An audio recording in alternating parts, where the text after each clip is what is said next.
Church. We'll bring you another edition next week on your Super Classic Radio Premier FM 93.5. Premier FM 93.5. The time is 6 o'clock.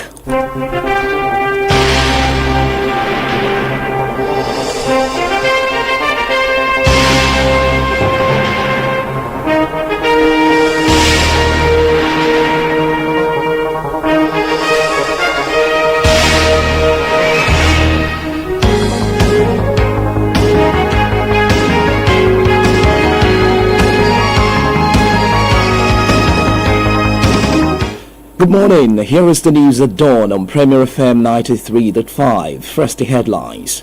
Wife of President calls for renewed commitment to safeguarding rights of children.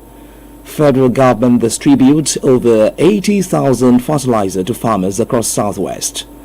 INEC conducts mock voting in Ekiti ahead of governorship election. What happened this day in history? Find out in our Lest We Forget segment.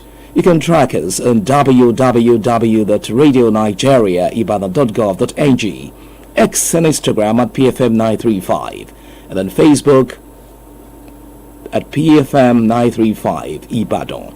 I am Adeyemi Hamzat, and now the news in detail. Wife of the President, Senator Oluremi Tinubu, has called for renewed commitment to safeguarding the rights, dignity and well-being of children as the world marks the 2026 World Day Against Child Labor. In a message to commemorate the day themed Red Card to Child Labor, Fair Play for Children, Decent Work for Adults, the First Lady stressed the need to protect every child from exploitation and ensure access to education and opportunities for development. She said no child should be deprived of the chance to learn, grow and realize their full potential because of child labor. According to Senator Tinubu, children should be in homes, classrooms, playgrounds and other safe environments where they can thrive and develop their talents. The First Lady urged governments, institutions, communities and families to continue investing in the welfare of children while creating opportunities that strengthen families and enable them to provide adequate care and support.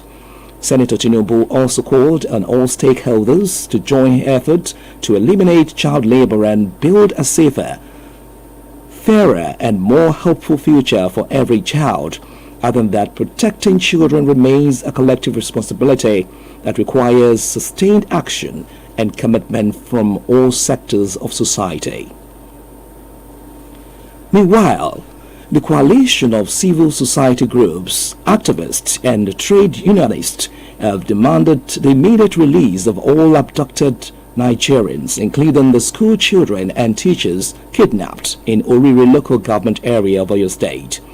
The representatives of the civil society groups made the demand, among other agitations, during a peaceful protest held in Osogbo, Osun State, to commemorate June 12 Democracy Day. The protesters held placards with various inscriptions including "Security for all, not for few," "Stop attacking the struggling poor," "Listen to our voices, we want better democracy," "Teachers and pupils belong in classrooms, not captivity, their families are waiting, bring them back," among others. Addressing newsmen during the protest, the coordinating convener, Mr. Kola Ibrahim, said the nationwide protest aimed to draw the attention of the government to the growing insecurity across the nation. Also speaking, Chairman, the Osun Civil Societies Coalition OCSC, Dr. Wahid Lawal, noted that democracy is not the problem facing the nation, but rather the failure of the country's political elite to uphold democratic principles.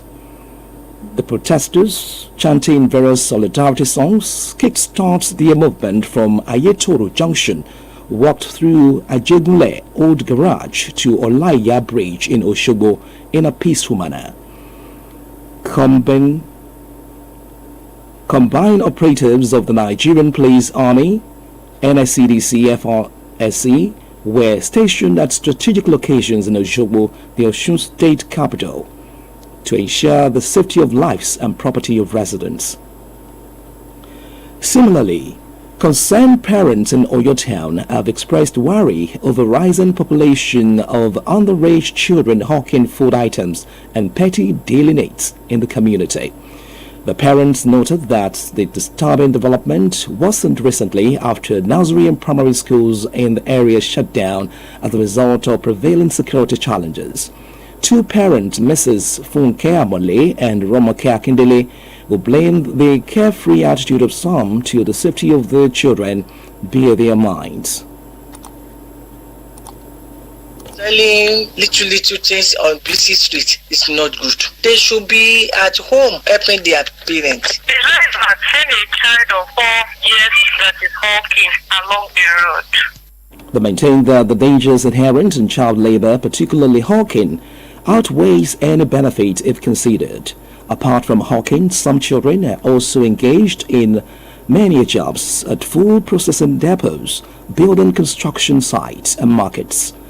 Past efforts made by non-government organizations based in the town to address the menace have yielded only negligible results.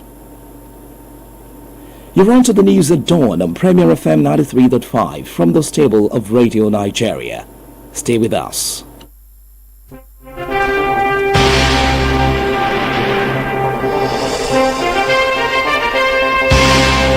Thank you for being there. You're still listening to the news at dawn on Premier FM 93.5. This day in 2006, Presidents Olusegun Obasanjo and Paul Biya of Cameroon signed Green Tree Agreement in New York, US, which paved way for the eventual ceding of disputed Bakassi Peninsula to Cameroon. And now to the rest of the stories. The federal government has distributed 80,640 bags of free fertilizer to 20,160 smallholder farmers across the southwest geopolitical zone under its renewed Hope Farm Input Support Program. The initiative, launched in Ado-Ekiti, is aimed at boosting agricultural productivity, lowering production costs, and enhancing food production during the 2026 wet farming season. Executive Secretary of the National Agricultural Development Fund, Mr. Mohammed Ibrahim, described the program as a strategic intervention designed to support genuine farmers and strengthen national food security. He said the program aligns with President Bola Tinubu's renewed hope agenda, which prioritizes food security, agricultural transformation, and inclusive economic growth.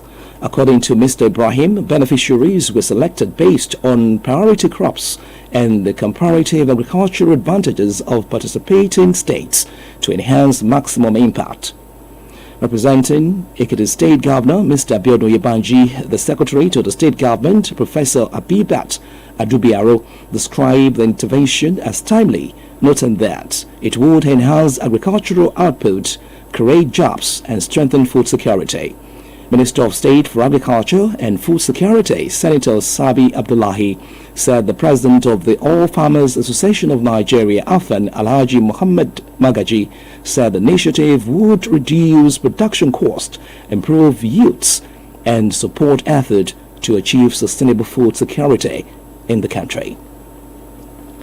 The Independent National Electoral Commission INEC says it is fully prepared for the June 20 Ekiti State governorship election, following the successful conduct of a mock accreditation and voting exercise across the state. The exercise, held in selected polling units across the 12 local government areas of Ekiti State, was designed to test the functionality of the bimodal voter accreditation system BVAS and other election day logistics ahead of the governorship poll. INEC ad hoc staff who participated in the exercise reported a smooth process, noting that voter accreditation and voting took between 1 and 2 minutes in most polling units, with no major technical challenges recorded. Speaking after monitoring the exercise in some polling units, INEC Chairman Professor Joash Amukuton expressed satisfaction with the outcome, describing it as a clear indication that the Commission is ready for the election.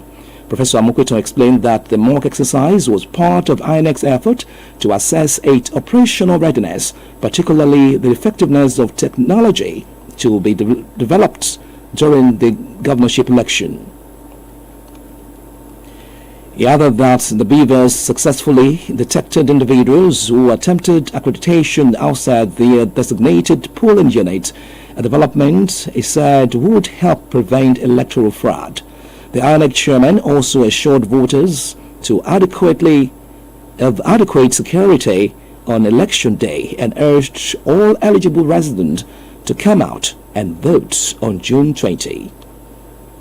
The Ekiti State government has inaugurated a Public Health Emergency Operations Center Steering Committee as part of effort to strengthen health security and improve preparedness for disease outbreaks and other public health emergencies. Commissioner for Health and Human Services, Dr. Oyebanji Filani, who chairs the committee, said the initiative became necessary in view of recent public health challenges, including the COVID-19 pandemic and recurrent outbreaks of cholera, Lassa fever, measles, and other infectious diseases. Mr. Filani, who inaugurated the committee in Ado-Ekiti, described the development as a major step towards safeguarding the health and well-being of residents. He said the establishment and strengthening of the Public Health Emergency Operations Center represented a strategic investment in the health, safety, and resilience of the people of the state. He reiterated Governor Biodun Oyebanji's commitment to strengthening the state healthcare system to respond effectively to disease outbreaks and other health emergencies. Earlier, the Permanent Secretary, Ministry of Health, Mrs. Olusholagbenga Igoton, said the committee would strengthen intersectoral collaboration support, resource mobilization, ensure accountability, and promote the sustainability of emergency preparedness effort across the state. Let us be security conscious and report any suspicious movement in our environment to appropriate quarters. And now to end the news at dawn on Premier FM 93.5 from the stable of Radio Nigeria. The main items again. Wife of the President, Senator Oluremi Tinubu, has called for renewed commitment to safeguarding the rights, dignity, and well-being of children as the world marks the 2026 World Day Against Child Labor. The federal government has distributed 80,640 bags of free fertilizer to 20,160 smallholder farmers across the Southwest Geopolitical Zone under its Renewed Hope Farm Input Support Program. The Independent National Electoral Commission, INEC, says it is fully prepared for the June 20 Ekiti State governorship election following the successful conduct of a mock accreditation and voting exercise across the state. And that ends the news at dawn as edited by Tawakalit Ibrahim and the production team. I am Adeyemi Hamzat. Thank you for listening. Good morning.